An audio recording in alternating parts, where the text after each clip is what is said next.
And I Yeah. just that was just mind blowing.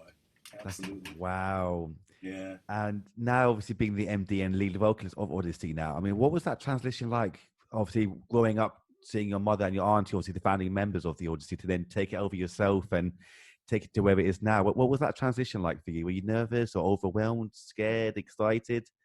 Um, to be honest, I was reluctant uh, because the Odyssey was never my dream as Mm, such.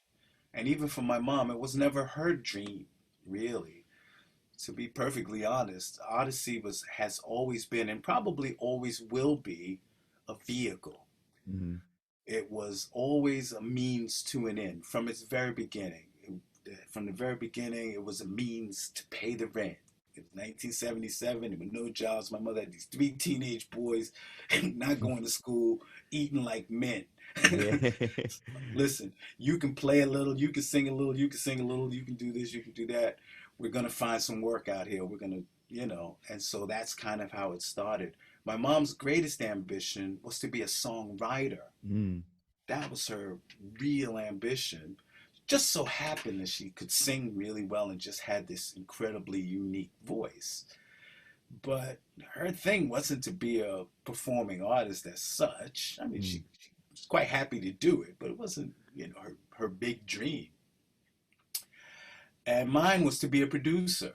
I really, that's my strength. I call myself a musician who can sing a bit, mm. or a singer who can play a bit, depending Yeah. on your point of view, you know. Yeah. Um, but my strength is in using the kit, is in hearing things, doing arrangements, stuff like that. That had always been my dream, and I always thought, well, Odyssey will be a vehicle towards that. And my Mm, brothers, I'm not quite sure whether or not it was a dream for them or what, but none of us really thought that this was going to be the end game. This was kind of the vehicle, is the best mm. way to put it. Yeah. So as the vehicles going along all of these various roads with the record companies, and then the record company dropping us, and then more people coming in, managing and trying to keep keep the vehicle on the road, so to speak. By this time, I was pursuing my own avenues to try to, see, but always keeping a finger on the car, Mm, so to speak. mm, Make sure it didn't crash anything, but not so much being in the driver's seat. And then his mom, of course, was getting older. I mean, she was getting tired. It might be interesting to note that uh, my mom is a Grammy Award winner, but not for anything she did with Odyssey. She won a wow. Grammy for writing the title song for a Broadway musical, and that Yeah. was really what her thing was. Yeah. And why this album means so much to me now, this one, Taking the Reins, to answer your question, is that 5 albums that we did for RCA, uh, she got to write one song. Only one song was ever published Mm, on any of those 5 albums that she wrote. wow. So you could say that I'm just finishing up this journey Mm, with these recordings that I have, of which she's written quite a few of the songs. And who knows what's going to happen? I could be ruining them for all I I know. doubt it. I doubt it.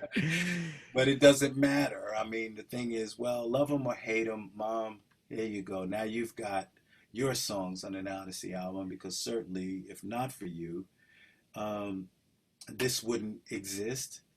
And the reluctance to take it over and take the lead, especially as she got more, because she died of cancer, so she was a I'm sorry to gradual hear. process Yeah. as she became more less and less able. And by the time she passed away, I just thought, my goodness, these, first of all, will never replace that voice. And second of all, even if I thought I could come anywhere near that, those are some huge footprints to fill, huge Mm, shoes. But I also, what made me decide to go with it anyway was that I was there all along, and the mm, spirit of it, and everything. As a musical director of the live aspect of Odyssey for many years. I tell you what, if you really want a good laugh, You can go onto YouTube, type in Top of the Pops or TOTP, going back to my roots, 1981. And if you look to the right of your screen, you'll see this kid with a guitar and a big afro. Yeah. I have no idea who that kid is, but because it was I've before seen I it. was born. Yeah, I love it.